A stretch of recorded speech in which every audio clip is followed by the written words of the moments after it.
Puji nama Tuhan, Shalom Bapak Ibu Saudara. Selamat pagi, selamat beribadah untuk kita semua. Hari ini kita percaya bahwa masih ada karena semua kebaikan Tuhan dalam kehidupan kita. Penyertaan Tuhan nyata dan sempurna dalam kehidupan kita. Bukti nyata kita semua masih ada sampai hari ini. Kita sama-sama percaya bahwa semua karena kebaikan dan anugerah Tuhan dalam hidup kita. Oleh sebab itu Bapak Ibu Saudara, mari sama-sama kita mau naikkan ungkapan syukur kita lewat pujian dan penyembahan kepada Tuhan. Sama-sama kita mau naikkan pujian ini.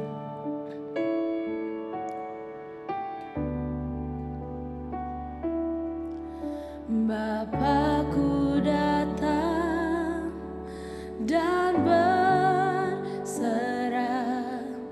ku nyatakan Kau yang berkuasa dalam lemah, Kau setia, Kau cahaya hidupku.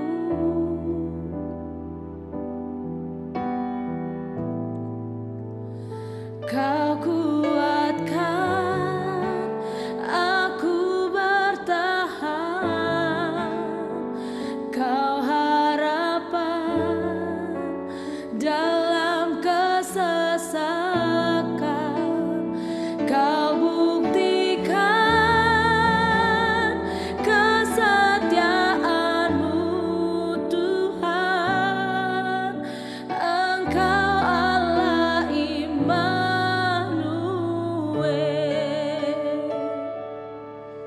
Mari engkau yang bersyukur lebih lagi naikkan pujian ini.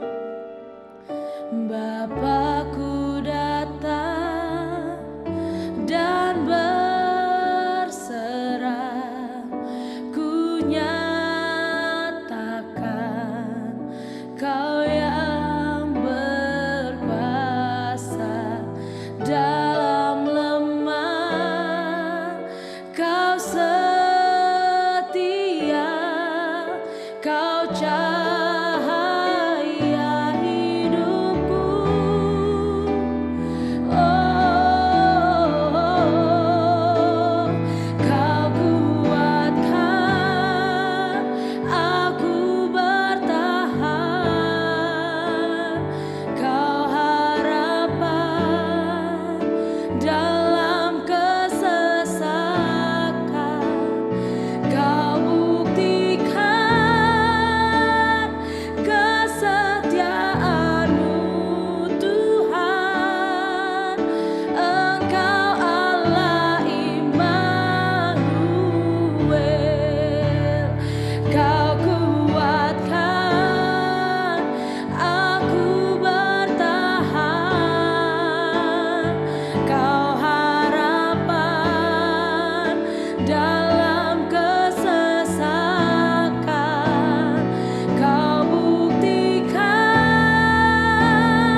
kesetiaan-Mu Tuhan. Engkau Allah Immanuel.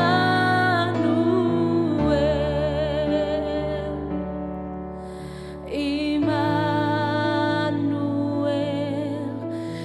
Immanuel, Engkau besertaku.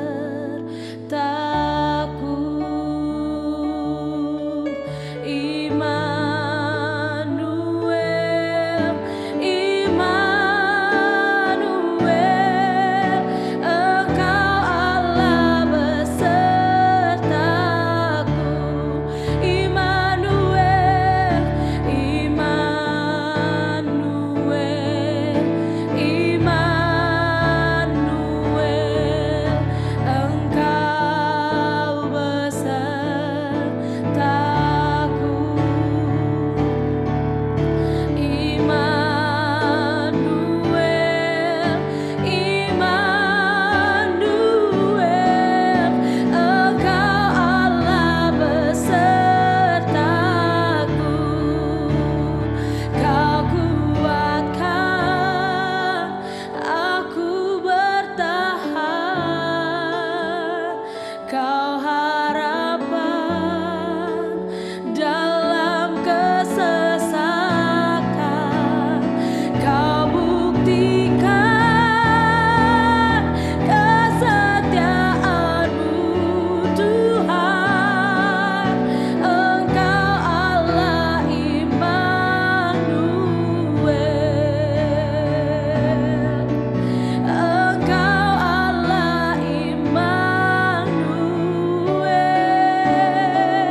teman-teman, menunggu saat-saat syuting itu membangunkan passion saya dari dalam, gairah. Kenapa? Saya bisa menjumpai orang-orang yang saya kasihi, yang saya cintai, dan saya ingin memberkati. Dan saya merasa terhubung kembali. Tapi untuk bangun itu membutuhkan sebuah energi. Buat saya, di dalam kehidupan saya ada 4 macam energi. Energi yang pertama adalah energi cinta. Yang paling tinggi adalah kasih. Karena bersama cinta, orang mau dan mampu melakukan semuanya. Tapi saudara juga jangan keliru. Ada energi kedua yang justru punya kekuatan besar, yaitu energi ketakutan. Saudara bayangkan kalau Anda takut, Anda dikejar anjing, Anda mampu berlari 1,5 sampai 2 kali kecepatan Anda yang sebenarnya, mampu melompati pagar sampai 3-4 meter. Itu energi ketakutan. Tapi ada energi yang lain yang terjadi pada saat saya dan Anda marah. Kemarin Anda lihat di Blitar, kemarahan bisa memotong tubuh seorang pria, di mana kepalanya diketemukan hanyut di sungai 2 km dari tempat mutilasi. Kemarahan adalah energi yang sangat menakutkan. Tapi saya suka energi yang keempat. Waktu Yesus naik bersama Petrus dan Yohanes sampai di puncak gunung, Yesus berubah rupa. Mukanya bercahaya. Inilah yang saya suka, energi cahaya. Waktu kita SMA mungkin sudah diajar ya, kecepatan cahaya. Sangat cepat sekali. Loh Pak Pengki, muka yang bercahaya itu gimana? Waktu Anda mencapai titik paling bahagia, mood Anda paling bagus, disitulah muka Anda bersinar. Dan itulah energi cahaya. Karena Yesus pernah berkhotbah yang terkenal dengan namanya khotbah bahagia di bukit. Energi cahaya, energi bahagia, energi yang menyebabkan muka kita bersinar. Itulah energi yang sebetulnya saya cari. Karena dengan hati yang gembira adalah obat untuk segala penyakit. Teman-teman, gelap itu pernah diciptakan Tuhan enggak? Atau pertanyaan mudahnya, apakah Tuhan pernah menciptakan gelap? Semalam saya mencoba melihat, apakah benar Tuhan pernah menciptakan gelap? Saya cuma melihat satu kalimat dalam firman Tuhan. Kemudian Tuhan memisahkan terang dan gelap. Dia tidak pernah menciptakan gelap. Jadi kalau gitu gelap itu apa? Gelap adalah tiadanya cahaya. Itu pengertian saya. Pada saat tidak ada terang, pada saat tidak ada cahaya, itulah kegelapan itu muncul. Nah, beberapa tahun yang lalu ya, mungkin kalau saya hitung sekitar 35 sampai 40 tahun yang lalu, saya pernah ada di Pulau Timor selama 2 bulan. Karena saya harus menyelesaikan pekerjaan di sana. Nah, selama waktu senggang, saya diajak naik mobil oleh teman yang memang asli Kupang. Dan di situ saya mendapatkan pembelajaran yang luar biasa. Dalam perjalanan mobil ini dia menunjukkan, Pak Pengki, ini pohon cendana. Apa sih hebatnya cendana?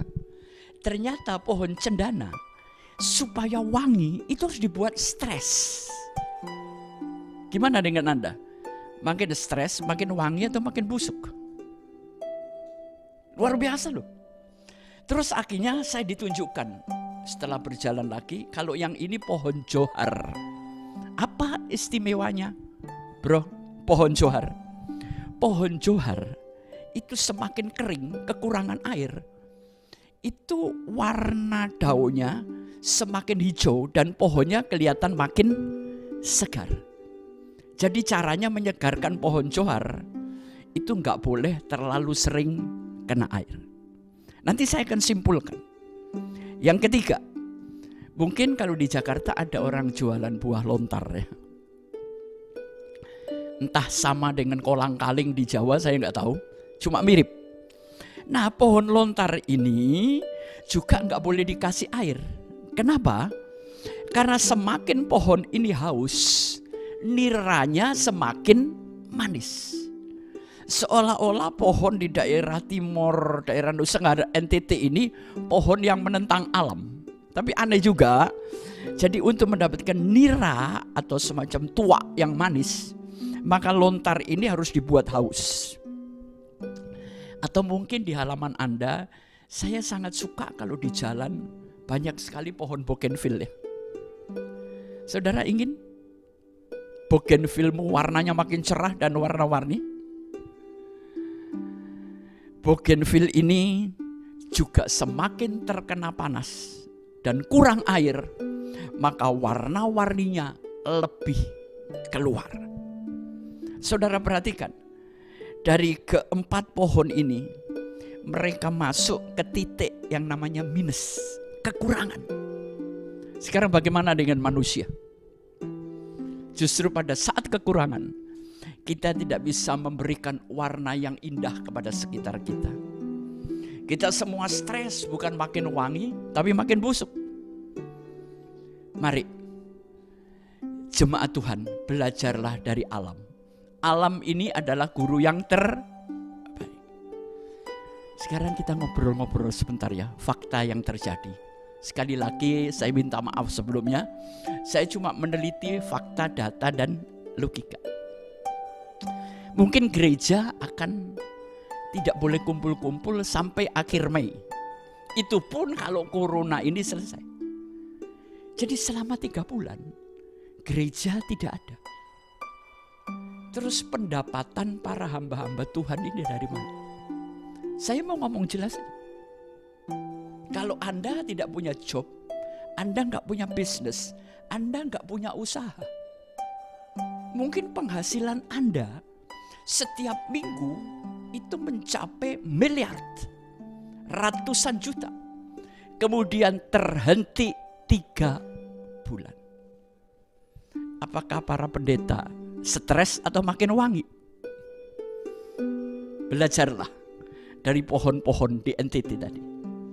Saya percaya kalau kita melayani karena mencintai jemaat dan karena panggilan yang murni, kita nggak pernah menyerah yang namanya dengan finansial. Oke? Saya cuma mau membicarakan fakta aja kok. Ya, kan saya berpikir kalau 3 bulan gereja tutup, ini pembicara-pembicara, pendeta-pendeta, gembala-gembala ini kan selesai duitnya. Ya mungkin simpanan masa lalunya cukup gede. Cuma mari kita harus berani bicara terbuka teman-teman. Ya. Karena dari dulu saya selalu ngomong, hidup ini jangan pernah punya satu pekerjaan. Minim 2. Jadi kalau yang satu sepi, satunya kompor dapur tetap menyala. Kalau Anda punya 4 pekerjaan, walaupun kecil-kecil. Bob Hasan pernah mengatakan, dia berkata begini, Bob Sadino maksud saya, jangan pernah taruh telurmu di dalam satu keranjang. Jangan pernah. Karena kalau sekali jatuh pecah semua. Bagilah telur di dalam beberapa keranjang. Sehingga kalau pekerjaan satu sepi, kedua nyala. 1, 2 sepi, ketiga nyala. 1, 2, 3 sepi, keempat tetap nyala. Lah kalau 1, 2, 3, 4 sepi Pak, itu namanya goblok. Ya, bahasa gaulnya milenial itu namanya dodol. Masa bisnis 4-4-nya kok hancur semua. Ya, tapi baik teman-teman, kalau anggaplah hal ini sesuatu yang bisa membina mental, memotivasi kita untuk lebih baik lagi. Cuman saya dengan syuting ini saya merasa terhubung. Cinta saya kepada jemaat tersalur. Saya ada di sini bukan karena ingin apa. Saya ingin bertemu kok dengan jemaat. Saya cuma punya rasa satu. Kangen sama umat Tuhan di GBI Rem. Salam ya. Nah baik. Hari ini saya ingin menjelaskan satu tema. matinya kematian. Loh, kematian bisa mati, Pak? Bisa, ya. Makanya kalau Anda punya Tuhan Yesus, kematian bisa mati. Nanti saya jelaskan secara analogi dan secara logika yang sangat bermanfaat. Tapi baik, supaya pembicaraan saya dan Anda ini enggak ngalor ngidul ya, coro Jawane. Semuanya harus punya dasar. Saya ambil dasarnya di dalam Matius 27. Saya mau baca 2 ayat aja singkat. 3. Ayat 45. Mulai dari jam 12, kegelapan meliputi seluruh daerah sampai jam 3. Kira-kira jam 3 berserulah Yesus dengan suara nyaring. Eli, Eli, lama sabachthani. Artinya, Allahku, Allahku, mengapa engkau meninggalkan aku? Dan yang terakhir, tetap pasal 27 ayat 54. Ayat 51. Dan lihatlah, tabir bait suci terbelah 2 dari atas sampai ke bawah, dan terjadilah gempa bumi, bukit-bukit batu terbelah. Baik, saya akan memulai beberapa pecahan topik-topik ya. Saudara, kematian tanpa kebangkitan itu nggak perlu kita rayakan. Semua nabi itu mati kok, nggak ada yang bangkit. Yang bangkit cuma satu, Yesus. Makanya saya bersyukur kalau Yesus memilih saya itu bukan memilih untuk sebagai pembicara, memilih untuk diselamatkan. Keselamatan cuma ada satu, di dalam Yesus. Nah, saudara, di situ dikatakan mulai jam 12 kegelapan meliputi seluruh negeri. Dari awal saya sudah mensitir, apakah Tuhan pernah menciptakan gelap? Enggak pernah. Tapi Tuhan memisahkan antara gelap dan terang. Jadi definisi saya, gelap itu adalah tiadanya terang, tiadanya cahaya. Jadi kalau gitu kita nggak perlu gelap. Ya perlu juga sih. Saya kasih contoh ya. Saudara kalau mau tidur lampunya dimatikan nggak? Kalau lampu nyala bisa tidur? Nggak bisa kan? Jadi kadang-kadang kita perlu gelap juga. Kalau Anda sebagai seorang fotografer kemudian mencuci film negatif menjadi positif, Anda perlu kamar gelap. Nggak boleh ada cahaya. Anda lihat beberapa hewan malam, burung hantu, kelelawar, semuanya keluar malam. Justru di dalam gelap mata mereka terang. Dan saya kasih contoh satu lagi.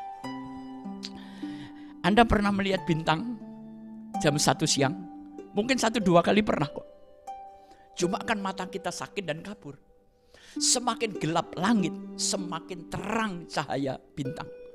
Ini seharusnya menjadi pijakan bagi kita orang-orang Kristen. Semakin gelap keadaan, semakin cahaya hidup ini bersinar. Saya harap mungkin finansial kita lagi gelap lah ya 3 bulan ini. Sampai saya dengar berita tukang ojek aja gak boleh ngangkut orang, kecuali beli makanan. Terus penghasilannya dari mana? Sekarang kan cuma ada 2 pilihan, mati corona atau mati lapar ya, atau mati karena dua-duanya saya gak tahu lah. Tapi saya percaya kita ada cahaya ilahi, kita ada terang Tuhan Yesus di dalam diri kita. Waktu Yesus meninggal, mati, yang pertama kegelapan. Yang kedua, yang menarik adalah tabir bait Allah itu terbelah 2. Tabir bait Allah ini terbelah, bukan robek. Salah satu ahli dari Perancis bernama Pierre Benoit, dia menyelidiki tabir ini. Tabir ini lebih tebal dari terpalnya truk. Saudara tahu terpalnya truk? Itu digunting gak bisa ya, apalagi zaman dulu. Dia terbelah dari atas ke bawah. Jadi jelas bukan usaha manusia, itu kuasa Tuhan. Nah, ada apa tabir ada di bait Allah Pak Pengki? Begini, tabir ini ada 2 tabir. Kalau Anda pernah melihat tonel atau sandiwara, maka layar ada 2 lapis, ada 3 lapis. Layar pertama itu untuk membagi, ada manusia halaman dan ada manusia di dalam ruangan. Yang di halaman adalah orang-orang yang bukan Israel atau bukan Yahudi. Itu yang di luar. Sedangkan yang di dalam adalah orang-orang Yahudi. Terus di belakangnya apa yang kita dikatakan ada tabir lagi? Ya, itu untuk membagi ruangan kudus dan ruangan maha kudus. Ruangan kudus itu di luar, walaupun dia di dalam, tapi di luar. Itu untuk orang-orang awam. Sedangkan ruang maha kudus untuk imam. Saya nggak tahu karena saya bukan seorang teolog. Kenapa tabir ini dulu ada? Tapi waktu Yesus mati, tabir ini robek. Artinya tidak ada lagi pemisah. Oh, Anda orang pribumi, yang situ non pribumi. Ya. Kemudian ada orang awam, ada orang kudus. Sekarang saya melihat, aduh, kenapa sih orang beragama tuh nggak punya cinta? Karena saya sering kali melihat agama kita bukan agama yang saya anut. Itu mungkin bukan untuk saya, tapi untuk orang lain. Jadi kita sering membicarakan ayat-ayat untuk orang lain, bukan untuk menegur kita. Dan yang kedua, orang beragama ini merasa dirinya sudah baik, lebih baik dari orang lain, sehingga tidak perlu orang lain.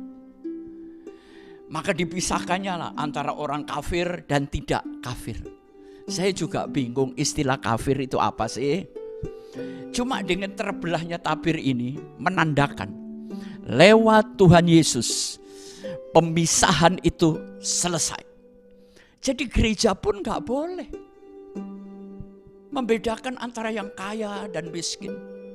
Orang kaya ada di ring 1, yang setengah kaya ada di ring 2. Yang tidak kaya, lu mau masuk, lu gak masuk silakan. Daripada ngerusuin gereja. Ya, teman saya bilang itu istilahnya, ini barisan moseco. Ya. Nah, jadi bersama Tuhan Yesus, gereja gak boleh memisahkan. Oh, ini khusus orang Batak, yang gak Batak gak boleh masuk. Oh, ini khusus gereja Ambon, ini khusus gereja Jawi Wetan. Tuhan tidak melihat itu. Tuhan sudah merobek semuanya. Jadi minta tolong yang punya gereja, tabirnya jangan dijahit terus dipasang lagi ya. Sudah nggak ada, ya, nggak boleh memisahkan. Kalau orang kaya baru gejala flu, pendetanya sudah datang. Coba kalau mbok iem, yang susah, sudah dikubur 5 hari baru pendetanya tahu. Loh, mbok iem mati. Nah, saya prihatin. Ya, saya juga nggak kebagusan. Saya juga bukan orang yang nggak berdosa. Saya penuh dosa. Tapi saya berusaha setiap hari ingin jadi baik. Itulah dampak daripada kematian Tuhan. Jadi kalau Anda merayakan Paskah, tapi Anda masih tetap membedakan siapa A dan B, berarti dampak Paskah, kuasa Paskah tidak pernah ada di dalam hidupmu. Yesus bertanya, siapakah sesamamu manusia? Ini orang yang bertanya kepada Yesus. Saya coba ubah pertanyaan ini. Bukan siapakah sesamaku manusia, tapi saya lebih suka pertanyaannya begini. Bagaimana aku bisa menjadi sesamaku? Kalau siapakah sesamaku, maka standarnya adalah saya. Tapi kalau bagaimana aku bisa menjadi sesamaku, standarnya adalah orang lain. Padahal Yesus mengajar layani dan pentingkan orang lain. Nah, sebelum Yesus mati, dia makan bersama dengan murid-muridnya. Pada saat makan bersama, jadi Yesus tengah makan bersama muridnya.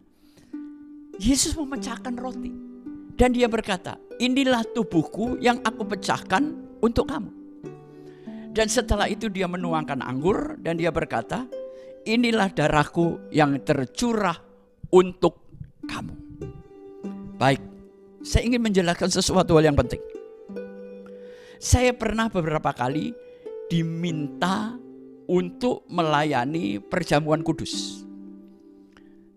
Jujur saya mau mengaku, sudah melayani sekian tahun, saya nggak ngerti kok perjamuan kudus itu apa, nggak ngerti. Ya ini hanya sekedar peringatan, tapi hari ini saya ingin jelaskan kepada Anda apa artinya perjamuan kudus. Saya tidak mengajak Anda perjamuan ya, enggak, saya nggak punya nanti Pastor Paulus, tapi saya ingin memberikan satu contoh. Ini ada roti, ini ada anggur, lambang darah. Ini lambang daging. Pertanyaan pertama, kalau daging dan darah itu terpisah, orangnya hidup atau mati? Mati kan? Saat seseorang dibunuh, darahnya habis, orang itu mati. Jadi waktu perjamuan ini Anda pegang di luar hidupmu, itu semuanya mati, nggak ada gunanya. Tapi waktu daging ini Anda makan, darah ini Anda minum, semuanya tercampur, terjadilah sebuah kehidupan. Yesus hidup di dalam kehidupan saya. Saya mendapatkan pencerahan itu dari Tuhan. Banyak hal saya lakukan saya nggak ngerti kok, jujur aja. Jadi kalau daging dan darah yang Anda pegang belum masuk ke tubuhmu, itu kematian. Tapi setelah Anda minum dan makan, dia ada di dalam tubuhmu, menyatu, Yesus hidup. Ini pengertian saya sangat sederhana, ya. Mungkin pengertian orang kampung lah saya. Gimana? Anda sudah bisa nangkap? Sekarang saya masuk ke pengertian kedua. Sekali lagi saya bukan seorang teolog. Kenapa Yesus memberikan rotinya dulu? Baru yang kedua memberikan darahnya. Anda pernah waktu perjamuan kudus pendetanya ngomong gini, mari kita minum darah Yesus, baru rotinya. Mungkin kita diketawain. Ya, diketawain. Saudara, analoginya gini, nanti selesai Anda mendengar YouTube ini, Anda beli daging setengah kilo ya. Daging apa aja, daging kambing, daging babi, kayak daging sapi, ayam, monggo. Kemudian daging itu nggak usah dicuci, taruh di atas meja. Taruh aja. Dan Anda boleh pergi ke puncak 3 hari. Setelah nanti Anda datang, Anda lihat daging itu jadi apa? Isinya ulet dan belatung. Baunya busuk. Tapi kalau daging seonggok itu tadi, Anda masukkan ke dalam freezer kulkas, mungkin 1 bulan dia tidak busuk. Saya mau tanya, teman-teman semua ya, berat badanmu berapa? Berat badan saya 74 kilo. Kenapa saya nggak usah masuk kulkas kok daging saya nggak busuk? Pernahkah Anda berpikir? Karena di dalamnya ada roh, ada yang hidup. Anda busuk kalau Anda nggak punya kehidupan. Selama kehidupan Tuhan ada dalam kehidupanmu, kita akan memperlambat kebusukan. Walaupun pada ujungnya kita juga akan busuk, mati. Rohnya kembali kepada Sang Pencipta. Jadi kalau daging aja tanpa darah, mati nggak? Nggak ada gunanya. Seonggokan daging busuk. Jadi waktu kita makan yang namanya daging Yesus ini, dia belum sempurna. Tapi setelah dialiri oleh darah Yesus, Yesus hidup di dalam diri saya dan diri Anda. Yesus menyembuhkan orang karena apa? Darah Yesus, bukan ilernya Yesus, bukan air liurnya Yesus. Ya, walaupun air liurnya pernah menjadikan kesembuhan, diaduk dengan tanah, dioleskan ke mata orang buta dan orang itu melihat. Tapi Alkitab mencatat darah Yesus itu secara insidental. Dan Anda jangan coba meniru dia. Ada jemaat buta terus Anda oleskan itu keprok orang, saudara. Gak bisa. Jangan tiru-tiru Yesus, ya. Nah, di sini saya sadar, oh itu artinya perjamuan kudus. Nah, yang ketiga pengertiannya begini. Waktu murid-murid tengah makan bersama Yesus, tengah makan. Orang kalau makan mikir apa, saudara? Jangan kayak orang Indonesia ya. Saya juga Indonesia. Orang Indonesia itu punya mental begini. Saat makan mikirin kerjaan. Tapi waktu kerja mikir kapan gue makan. Akhirnya nggak makan, nggak kerja. Jadi waktu kerja full pikirin kerjaan. Waktu makan nikmati makanan. Tengah makan, ayat itu mengatakan, lalu Yesus memecahkan roti dan dia berkata, inilah tubuhku yang aku pecahkan untuk kamu. Saudara udah berapa ribu kali ikut perjamuan kudus? Siapkah hidup Anda dipecah untuk kepentingan orang lain? Perasaanmu disakiti, hidupmu dilukai, bahkan hidupmu dihancurkan.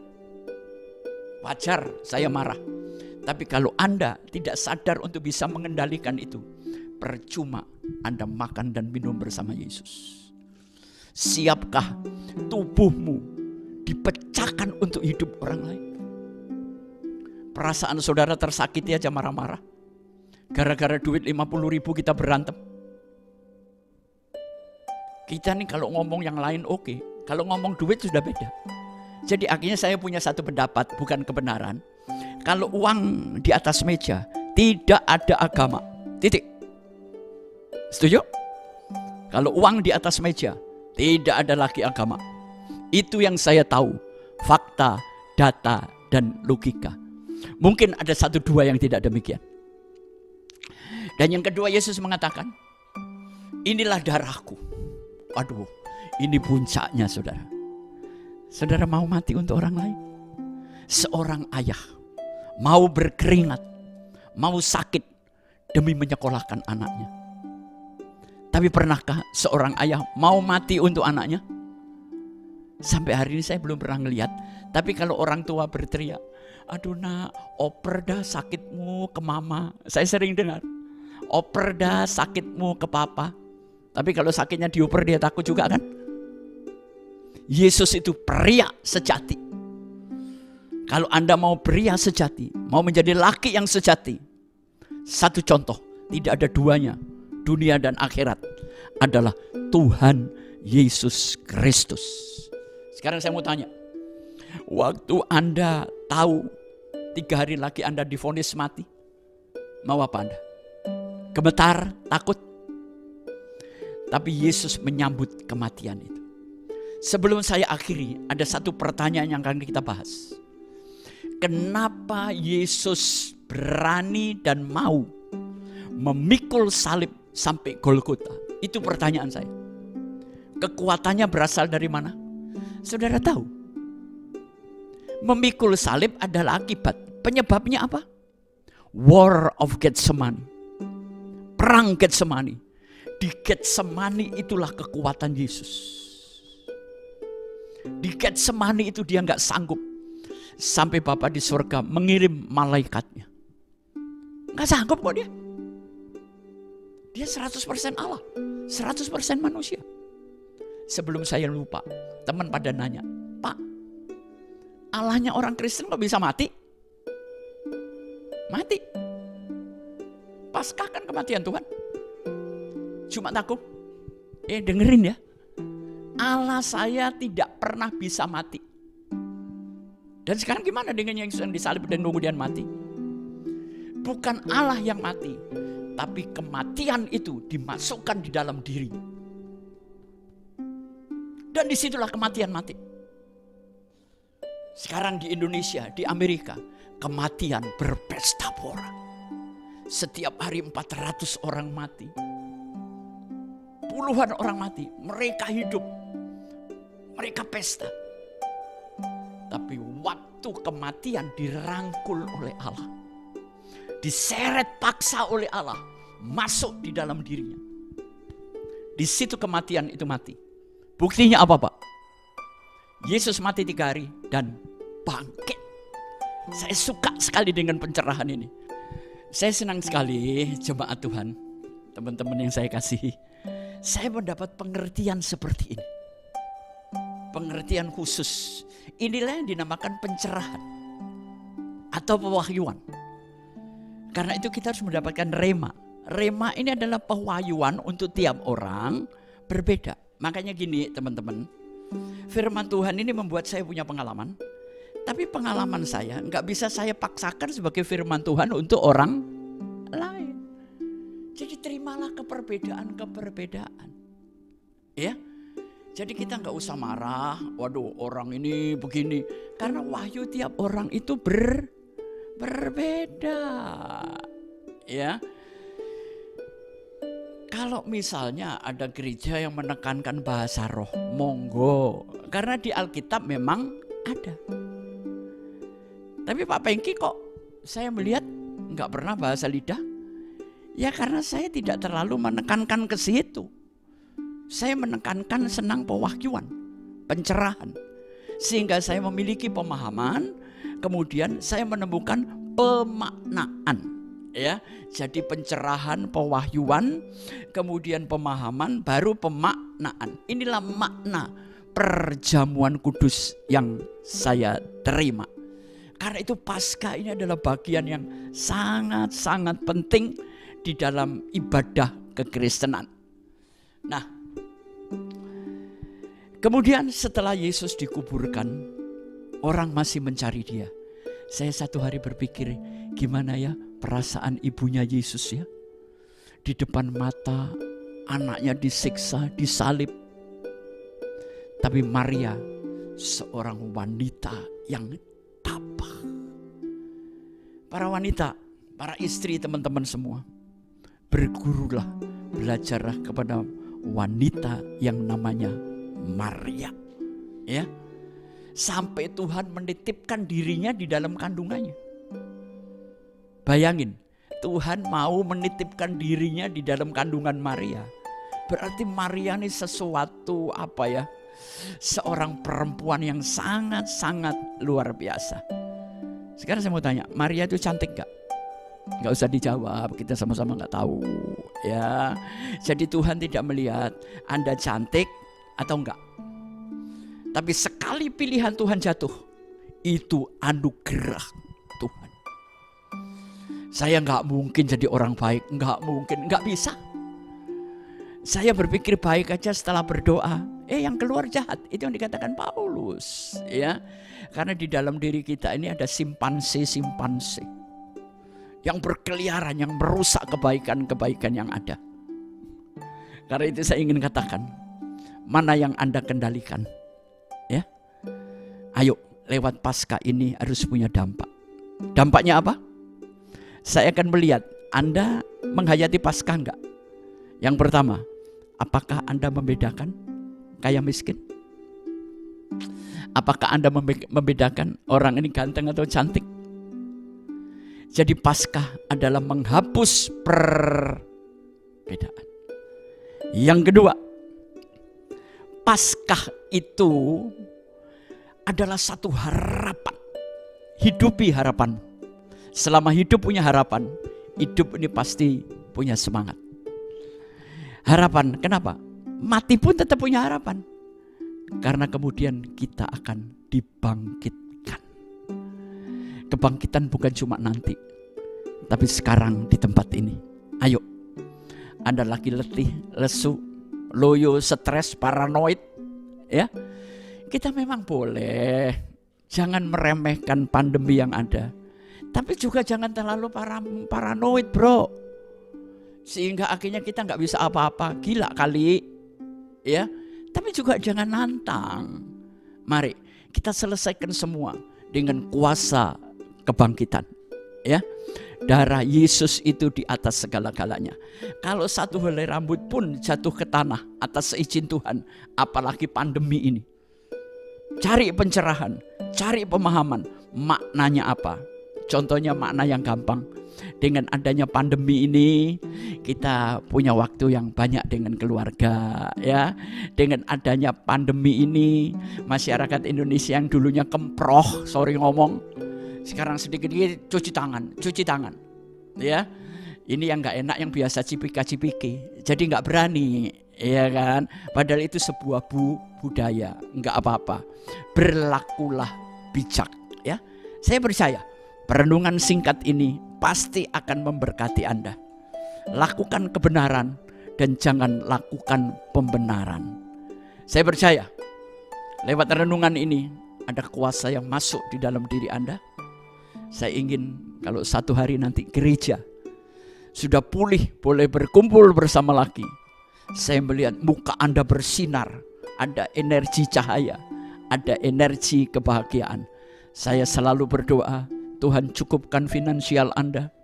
Semua jemaat yang saya cintai, engkau tetap sehat di dalam Tuhan. Apapun yang terjadi, tetaplah kirim-kirim salam, ya.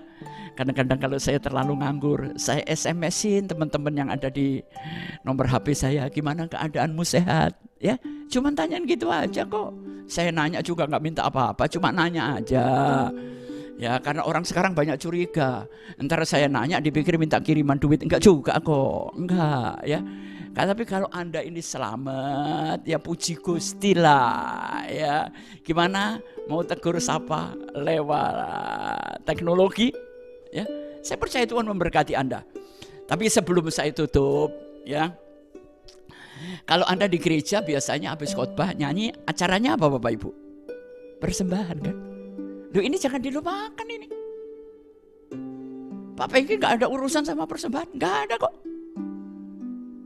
Enak YouTube Pak, nggak pakai persembahan. Gundul gue bilang, ya. Jadi kalau Anda lihat YouTube nanti kan ada slide yang jalan. Silahkan kirim. Emang YouTube ini bisa keluar tanpa duit? Terus stop kontak saya taruh di hidungnya petugas-petugas terus nyala sendiri? Enggak, semua butuh duit Mas, Mbak, ya. Jadi saya nggak pernah takut mau bicara duit kok. Kita saling terhubung, kita saling memberkati. Silahkan kirim duit Anda, ya. Jadi ayo, mumpung masih ada kesempatan, kita berikan persembahan ini kepada gereja. Dan buat jemaat-jemaat yang mungkin belum pernah hadir di REM, Pak Pengki ini selalu ada di REM kok, GBI REM. Hari Minggu saya nggak pernah ke gereja lain, nggak pernah. Bukan saya sombong, enggak. Karena ini keluarga saya, ini gereja saya. Saya ingin menyebabkan jemaat ini bertumbuh. Kalau mau menemui Pak Pengki ya dengan materi-materi yang lain, karena saya setiap minggu itu khotbah nggak pernah saya ulang, selalu dengan hal-hal yang baru. Nanti kalau gereja sudah kumpul kembali teman-teman ya, ayo kalau mau ketemu Pak Pengki, ketemu Pak Paulus ya di GBI REM Citraland lantai dasar ya, sekali lagi lantai dasar. Tanya aja kepada petugas GBI REM di mana Pak. Saya jujur, saya kangen loh sama Anda, kangen banget sudah ya. Ya kalau nanti ketemu kita salam erat, sudah pandemi sudah habis lah ya. Tuhan memberkati Anda.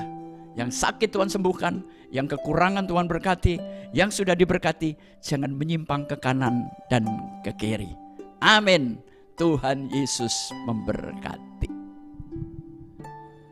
Ya, baik, saya akan berdoa. Bapa di surga, terima kasih untuk pencerahan, pemikiran-pemikiran baru. Berkati siapapun yang mendengarkan. Kami saling merindukan sebagai keluarga GBI REM.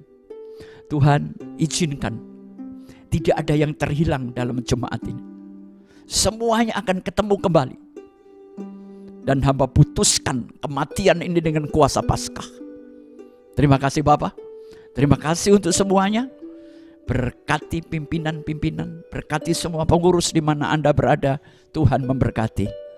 Dan izinkan kami berjumpa kembali di dalam nama Bapa, Putra dan Roh Kudus, di dalam nama Tuhan Yesus Kristus.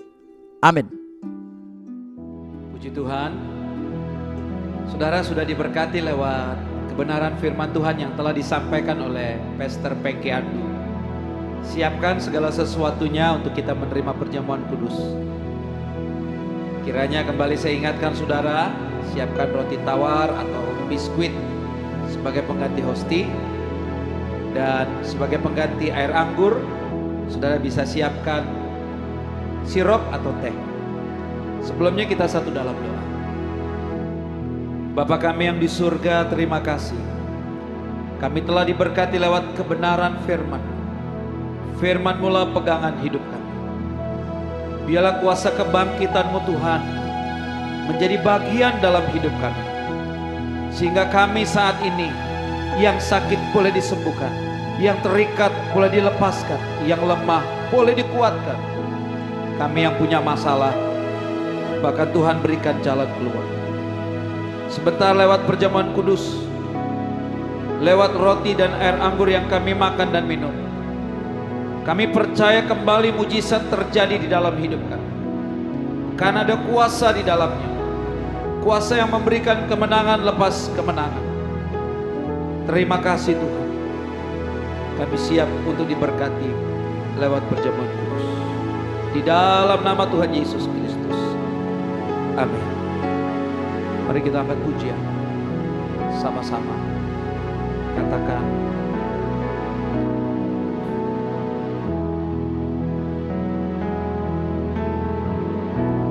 Sebab Dia hidup, ada hari esok. Sebab Dia hidup, ku tak gentar.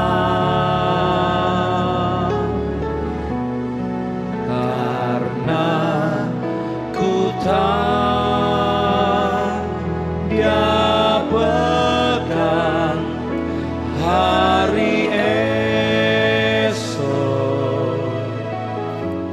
Hidup jadi berarti sebab Dia hidup. Mari sekali lagi katakan. Sebab Dia hidup, ada hari esok. Sebab Dia hidup, ku tak gentar.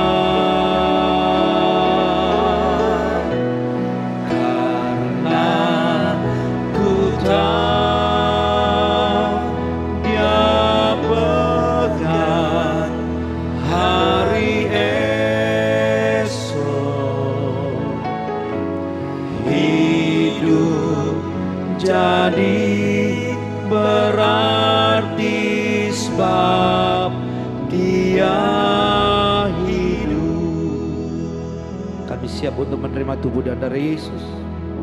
Mari saudara, kita angkat roti tinggi di atas kepala dan dengarkan firman Tuhan.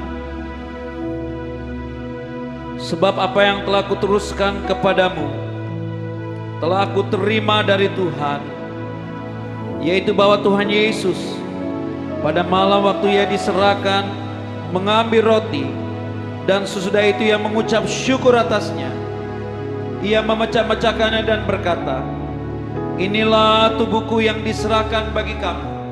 Perbuatlah ini menjadi peringatan akan aku. Bukankah roti ini adalah tubuh Yesus? Mari kita makan dengan iman di dalam nama Tuhan Yesus Kristus.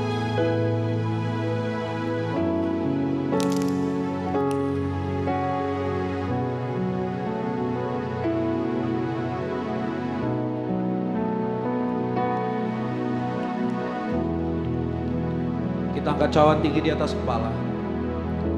Dengarkan firman Tuhan. Demikian juga Ia mengambil cawan sesudah makan lalu berkata, cawan ini adalah perjanjian baru yang dimateraikan oleh darahku.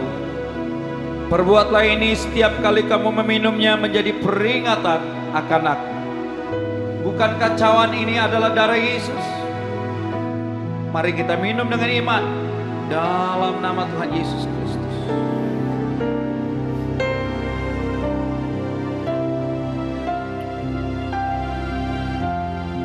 kita mau sembah Dia. Katakan haleluya 12 kali. Haleluya, haleluya, haleluya, haleluya, haleluya,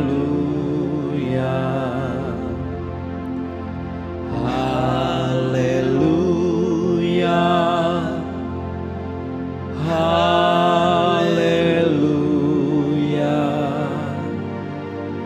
haleluya,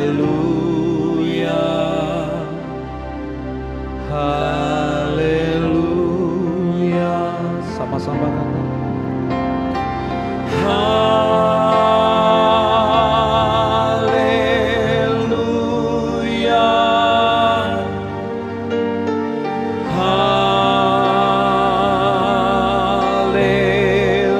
haleluya.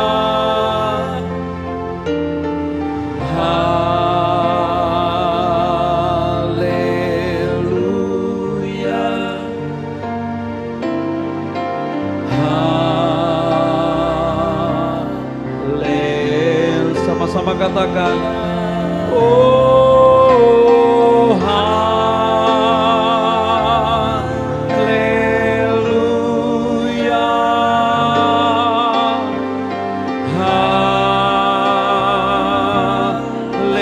haleluya, haleluya.